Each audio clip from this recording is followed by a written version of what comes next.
Volume 6 C36.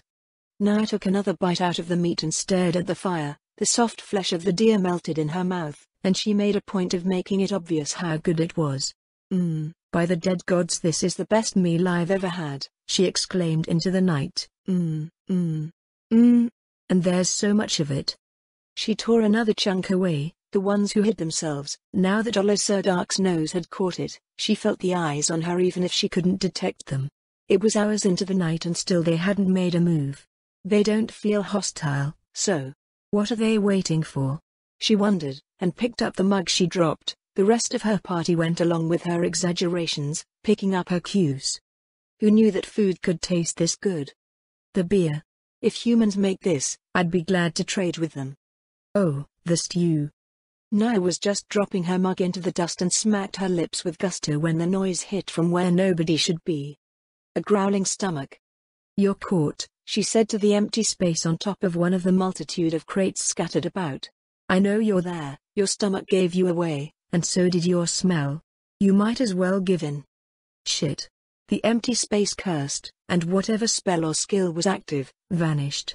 On the empty crate sat a slender elf with his face painted with black and green stripes, a black and green striped shirt, and pants to match. The elf held his hands up as the demi-humans shot to their feet. I'm not here to fight, he shouted in a booming, half-panicked voice. Wait, Naya snapped, and her companions halted in mid-motion. Her hand went out palm up, and she stood up from her seat on the old log. She faced the elf. Always eat before getting close. Spells and skills, they do a great deal, but I don't know any spell that can take care of all the other stuff and silence a growling empty belly. Still, you got very, very close to me, and that is my attention. Whether that is a good thing or not. Naya turned the full force of her gaze on the elf, and let him tremble as he filled in the end of that sentence himself. Ah yes, I think you'll be pleased. My name, the elf stammered. No, that doesn't matter. I was living in Wenmark. The city was destroyed. I was a slave, like all the elves there. We rebelled and got free, made a deal with Duke Astraka. He's your ally, right? Naya grunted. Yeah, he is. What of it? He's also a human, from the Southern Holy Kingdom. We don't really like them much. He's not so bad, as humans go, I mean. He's dealt honestly with us, but we got hostages of his people too, so he has to. But when everything is over, what then? We won't go back into chains. And we can't trust the Holy Kingdom, so. The elf lowered his eyes, unable to meet the vicious eyes of the Dragonid Queen. I see. Naya answered when she finished his unspoken words on her own. You're hoping to move into Demalbian. We're not humans, and we need labor. You want to. She stroked her chin. I guess it isn't really switching sides. More like you want to be under new management. Is that right? The elf's bright eyes sparkled when his face rose up to meet hers again. Yes, Your Majesty. He went down to one knee and bowed his head. Accept us as your subjects, all of us. Give us land of our own to farm, give us equal standing in your kingdom to all your other subjects, and we will be loyal for as long as we live. How many of you are there? Exactly? Naya asked as she thought over his request. Men, women, and children. Including some half-elves. We number some 15,000, but he cleared his throat and raised his head to exclaim, we have no elderly. No one you would call a burden. All of the adults and young are strong, and are very young, they will be. Naya's stomach immediately knotted up. There's only one good reason that there would be no elderly among their people. The disposal of useless tools. Olisardak's remark to her that she had clearly never seen the slave institution before, came back to mind. Perhaps he was right. And even though that is a lot, there is abundant land, including some from tribes that never saw reason. She settled on her decision with ease. Agreed. You bring your fighters and scouts over to my army, swear eternal fealty to me, release those of my ally you hold as hostages, spend 2 years working, learning, or teaching in my capital, and every elven family of 2 or more will be given an omnidirectional bowshot of land to farm in some of our unoccupied lands. Unmarried individuals will get half that. Then we are yours. The Wenmark Free Elves are your subjects, your servants, for as long as the kingdom of Demalbian endures. The elf made his vow as sincerely as he could, his voice clear, even sonorous, the nervousness gone with the promise of a future. How long will it take you to bring your people this way? Naya asked, skipping any ceremony and jumping straight to the point.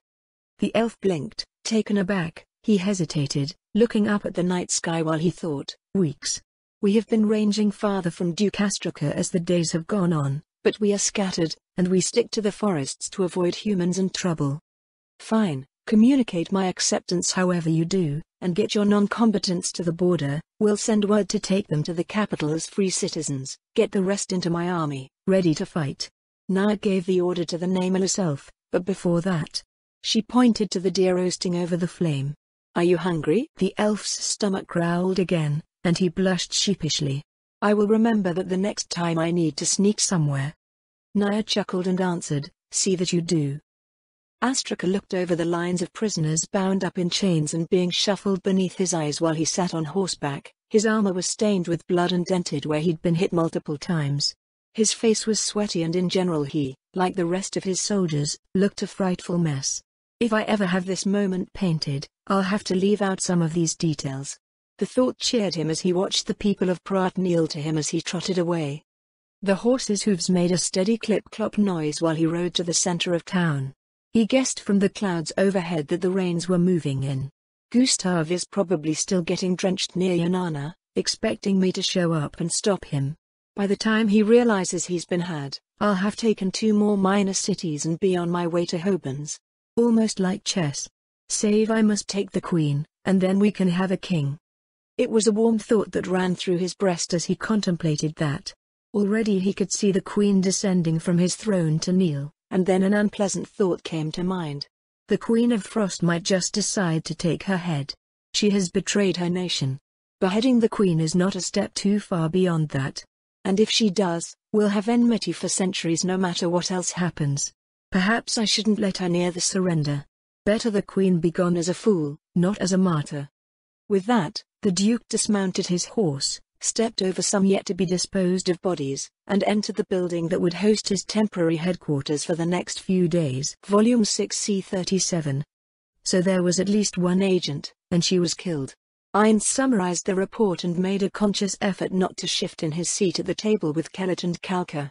He set the document down and folded his hands together, interlocking his fingers and holding himself regally still. Yes, exactly, Kellett said, setting her copy down. She had some skill with a sword, and gave nothing up directly, however. She stopped to snarl and her fingers shook with fury. The things she said, cursing us in the name of the Six, and other insults, they were very, very much things the slain theocracy would say. I see, were there any others? Ainz asked, and Kellett frowned. She began tapping one finger on the table in a steady rhythm. No, my lord. There is evidence of others living there, but they appear to have fled. Questions for the staff revealed at least one other figure, a woman of dark hair. Dark hair is most common in the slain theocracy. It isn't unheard of elsewhere, but combined with what we know, it is indicative.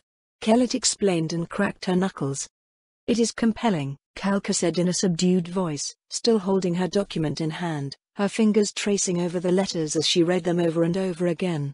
She looked away from it at last and over to Ainz. We are not married yet. But the nature of this information. It means very well that we may wind up in a war with the slain theocracy, possibly soon. They have a history of meddling in the affairs of other countries, and without any guilt about how violently they do it. She warned her future husband, to which Ainz answered. I know. I interfered in such an attempt at meddling in the Riastais kingdom a few years ago. I destroyed one of their scripture units. They identified themselves as the Sunlight Scripture before their deaths. Their goal was the death of Gazif Strinov, and they were trying to ensure the defeat of the Riastais kingdom by the Baharuth Empire. The 2 women gasped. Kellett even sucked in her teeth and her eyes grew wide as saucers at the bold claim. We have our own private information sources in the slain theocracy. We couldn't find out what happened to that scripture. You're saying that you... Correct. Ainz answered. Should I have said that? No, it's minor enough information now and should enhance their trust in me. He reasoned. I obviously expect that this will be kept secret, but you should know at least. We have already clashed with them once, and they regretted it. I see. Then if it comes to a fight? Queen Kalka smiled over at her consort, and blushed when he looked her over and gave her an approving nod. I will support you, but it doesn't have to become a fight, if they see reason and adapt. Ainz pointed out. They're fanatical human supremacists. They will never accept your reforms, Your Majesty.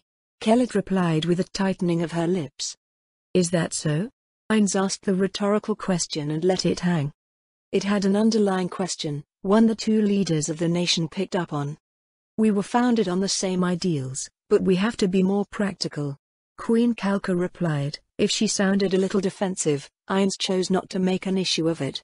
Demi-humans are a threat, but we do have stories of good ones, and I for one have only ever cared for fair and good rule. No demi-human has ever tried to kill me in my home, she said and squeezed her eyes shut tight for a moment.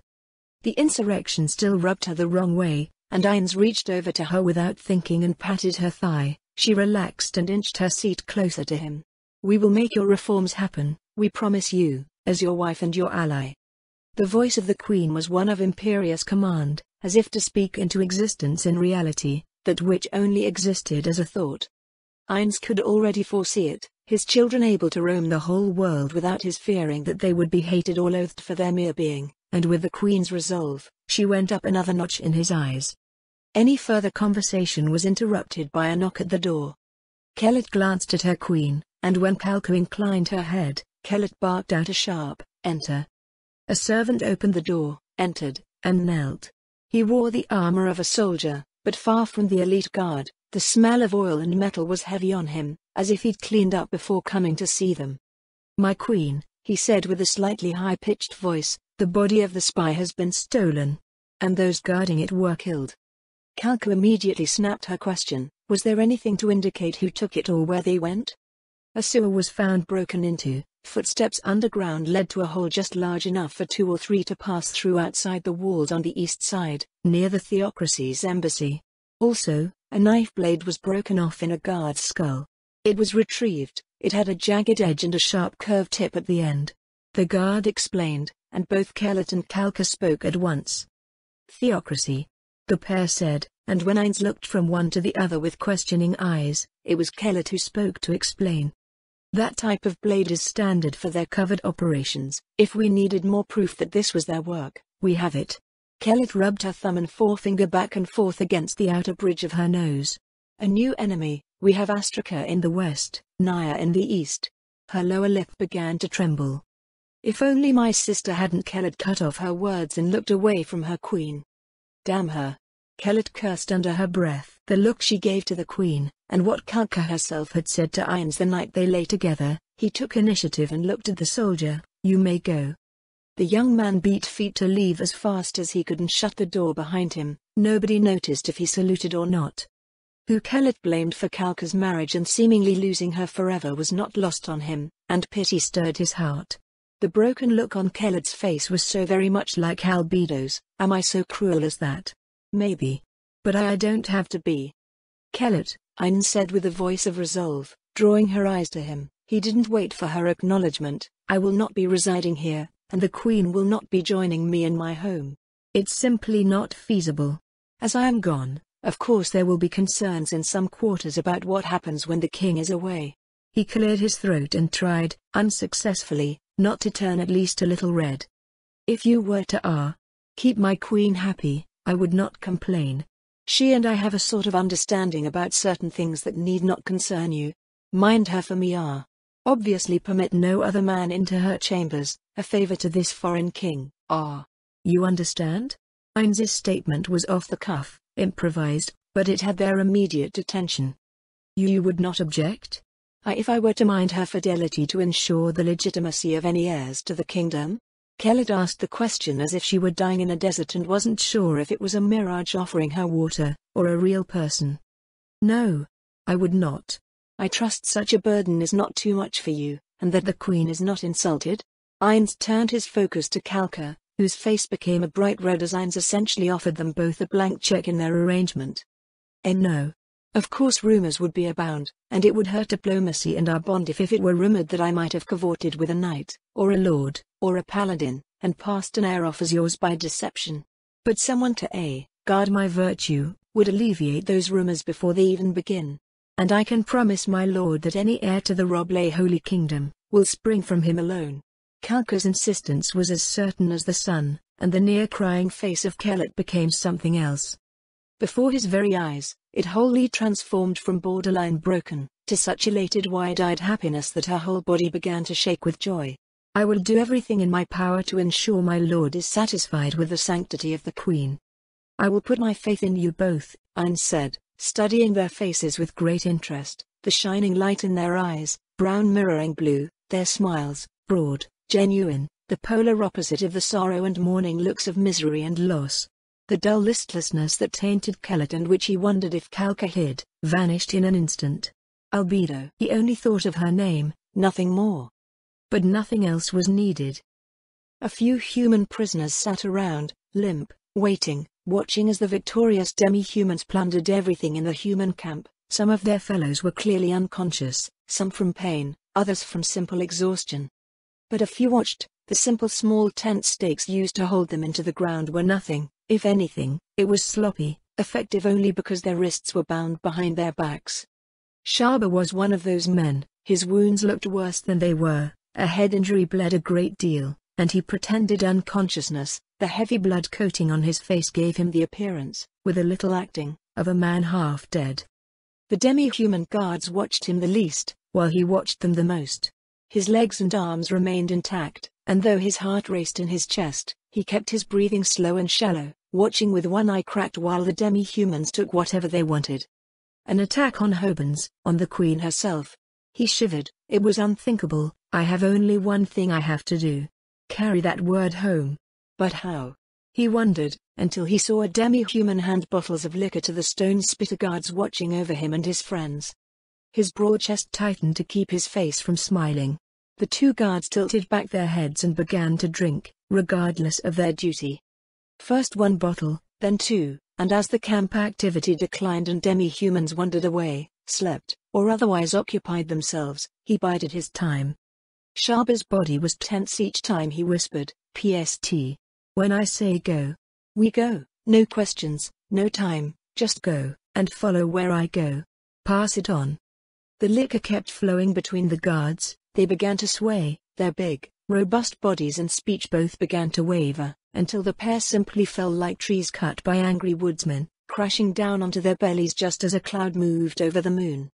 "Go," Shaba hissed, "they can see in the dark, but they're not expecting me, or the rest of us to run. If we can just reach the woods, some of us might make it back to Kalinsha to warn General Custodio. We can't let the demi-humans reach Hobons."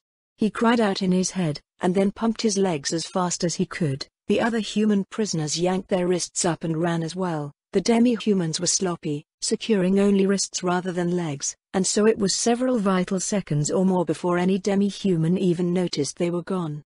The prisoners' holding area was close to the edge of the camp. The woods came closer and closer. His legs were already tired. Curse the day. So heavy. If only I had rest. Shaba whined, but kept his legs pounding the churned up earth beneath his feet. The other captives acted as he did, those who were able to move, at least. The alarm went up. He could hear the roars. They rang in his ears, the cries of prisoner escape, and then at his back, a cry as a human was hit in the back, snapping his spine and sending him screaming onto his belly in the dark. Nobody bothered to help him. Another rock shot past Shaba's head, the breeze and whistle it carried. "That will haunt me till I die." He heard a burst as a skull shattered from the impact of another stone, the sickening crunch of bone and brain matter, followed by the thud of another body that none of the prisoners would, or even could have helped. The woods were drawing closer, so much closer. Just a little bit more. He cried out as he heard two more voices scream at his back. What for? He didn't know. He looked over his shoulder. They were clutching their legs and rolling in pain as the demi-humans caught up with them. He turned away. "Nothing you can do. Just run, run and don't stop. Don't look back.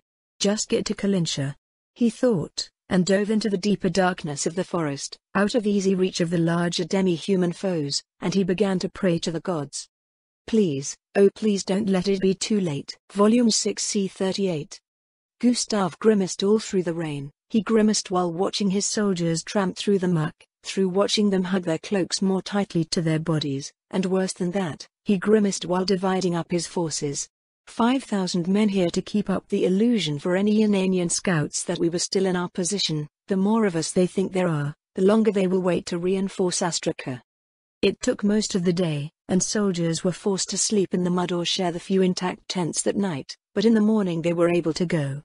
If I were him, I would go for some place with abundant supplies, and that means a city. It has to.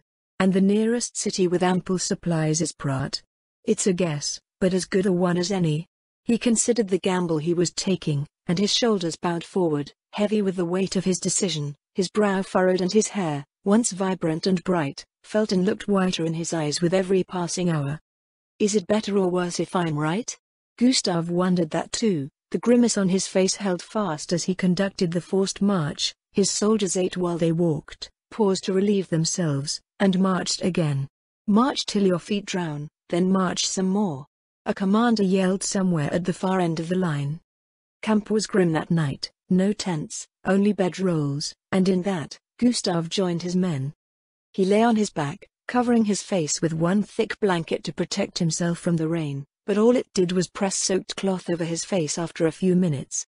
His bones were soaked, his boots were little pools, his clothing was drenched beyond reason, his body shivered and he could not keep his cough or sneeze at bay, not even in his sleep.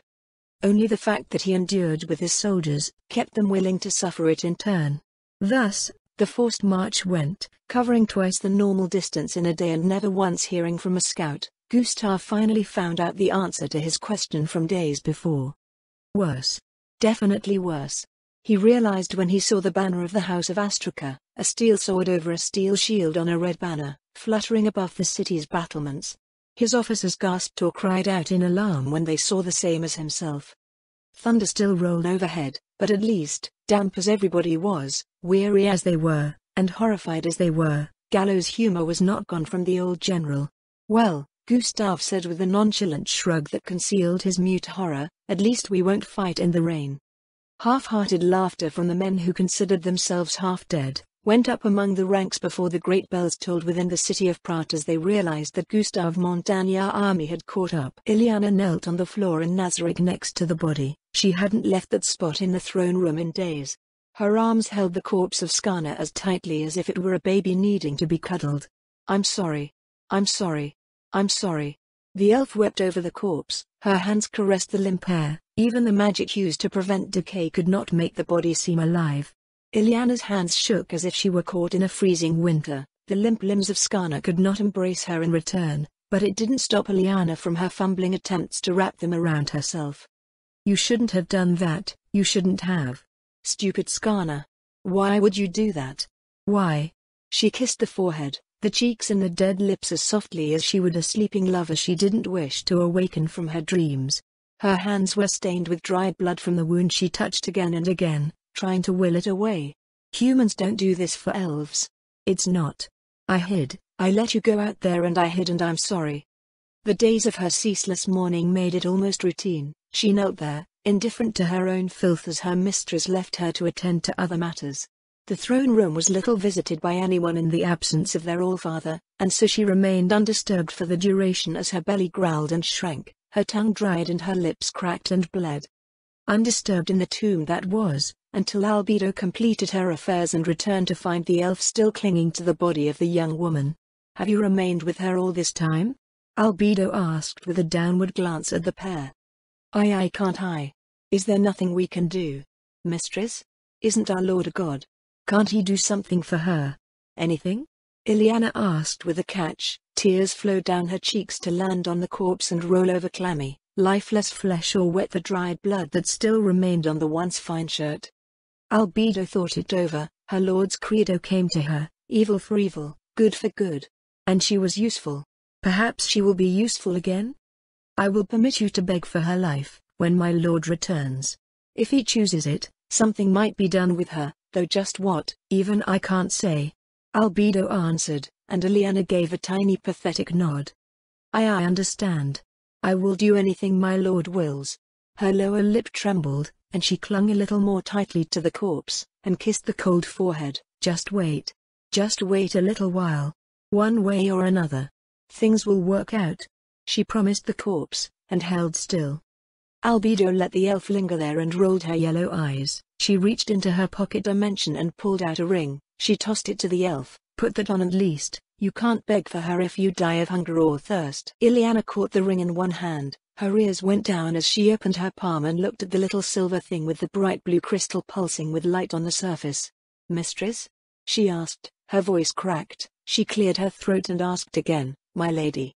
What is it?" "It's something I'm lending you to wear while you wait. You're useless to me until this is resolved, I'm sure.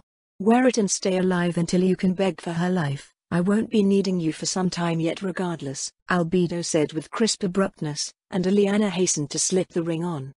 "Understood, my lady," she stammered out. No sooner than it was on, than her pangs of hunger and thirst, her physical exhaustion, all were gone. "I'll wait here for as long as you command.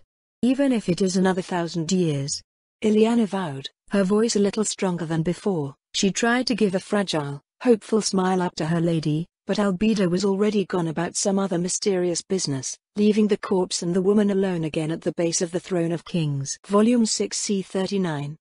Shaba's youthful face was a mask of scratches, his body was covered in filth, his pants were shredded, and most of his armor was gone with the exception of his chest plate and gloves. His wrists at least, were loose.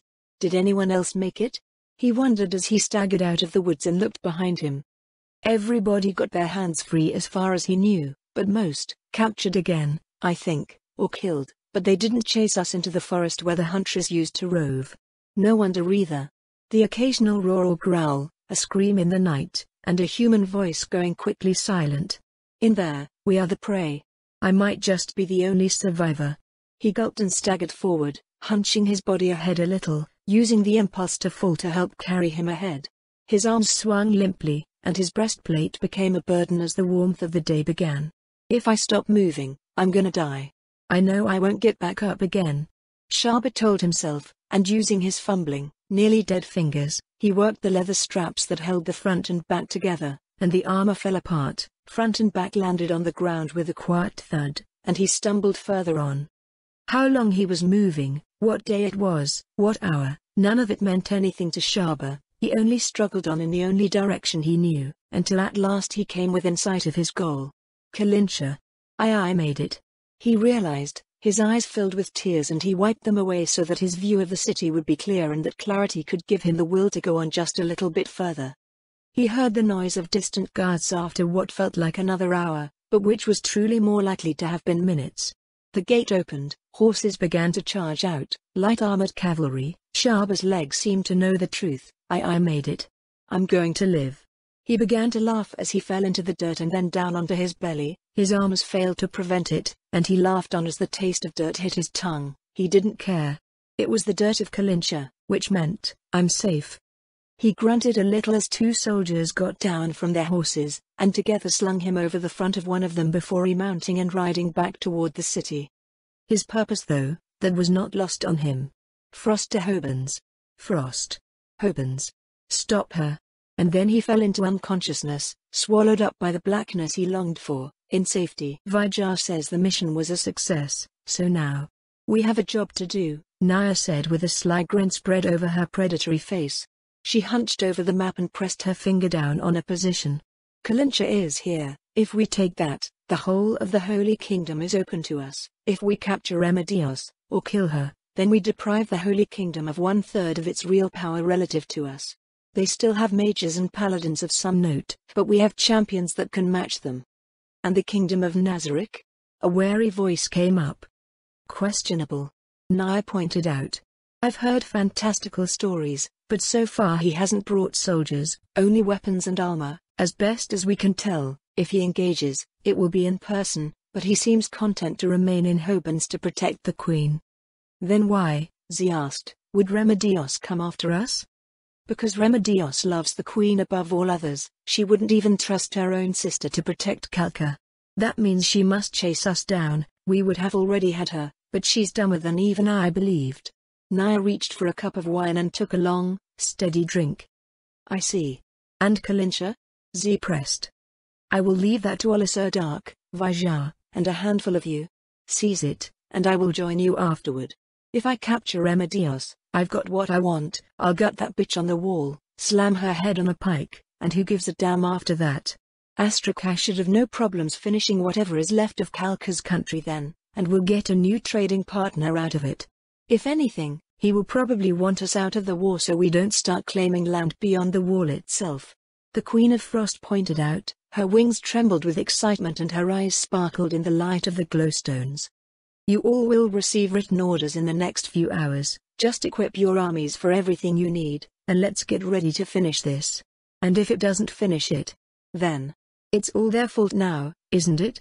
Nia asked and glanced around at her comrades. A warm, happy, predatory smile filled her pale face with light, and they nodded with enthusiasm before they broke up their meeting. "How the hell could he be here?" Astraka bellowed. "He shouldn't have figured out where we'd be for at least a few more days?" He threw his bronze cup across the room where it crumpled against the stone and fell with a noisy ringing to the floor where it rolled until it stopped in a corner, droplets of red trickling out onto the stone in the slight slope of the room. "You did say he was Gustave Montagnier, my lord," Anaid replied gingerly, and Astraka's temper began to cool at the reminder. "I did say that, didn't I? He must have conducted one hell of a forced march, or figured out my intent some time ago. Still, this is a siege battle and the South will send reinforcements right up Gustave's ass if he lingers here. But can we hold out until they arrive?" One of the heavier armored lords asked the question from the far end of the long table, and at that Astraka did not make another sound for several minutes. "I would prefer it if we had the help of Demalbian, but I am compelled to say," he folded his hands together, they tensed, turning the knuckles white inside his gloves, "I do not know. And Duke Astraka does not fight battles he is not sure he can win." Murmurs of confusion and approval alike went up and down the long row. "Then, what do we do?" Astraka wasn't sure who asked the question, but he didn't care. "We escape, let him lay siege to a nearly empty city, and then we go on to take another. If I had to guess, I'd say Gustave undertook forced marches to get here. His soldiers are worn out, he can't possibly be ready to take the city, and even surrounding it at this point is too much. He can't risk scattering his forces when we can sally out and attack them piecemeal," Astraka said with a casual smile on his face. "So we leave in the morning, my lord?" the same person asked. "No, tonight. We can undertake our own forced march. We leave a small core unit behind to just buy time, while we take the bulk of our army and supplies out of here and on to the next target. Remember, we need the Holy Queen to submit to our demands. We don't need to occupy every city, just Hobans. I'm sure Demalbian will be along soon before too long, and even Gustave can't handle both armies alone," Astraka said and smacked his leg with satisfaction. "Get them ready, select volunteers willing to buy time, assign some if you can't get enough, but we leave by midnight. Gustave will not entertain the idea that we have abandoned the city until we're halfway to Hobans. By then it will be far too late. Now hurry." Astraka barked the order and stood up, ending the gathering on a high note. His subjects and staff agog at the bold move. "Hobans? They're going after the queen? They can't get me so they go for her?" Remedios' shriek was more than outraged. "They lost. They lost, but all is not lost. We know where they're going. Of course. She hates me, so my sister, the queen. And of course, her traitorous parents. Of course Hobans is what she wants." Remedios cursed and swore and kicked various objects around while her staff remained still, heads bowed and standing without saying a word, their hands folded in front of their waists. "We move out immediately, her little fires tell us where she's going. We'll catch up with her, kill her, and end this threat from beyond the wall." Remedios pronounced with wild, wide fanatical eyes, spittle lingering on her lips. "Can we beat demi-humans in the field?" The question came up from one quiet, timid little voice, and Remedios snapped her face to the doubter. "Of course. We've been killing that trash for centuries. They've got no real discipline, no unity, they think only of how strong they are personally. Put a knife in their backs and they die like everything else. Now hurry," Remedios yelled at them, and kicked her chair against the wall where it shattered into kindling. The attending group of a dozen paladins nearly jumped out of their skin at her violent reaction.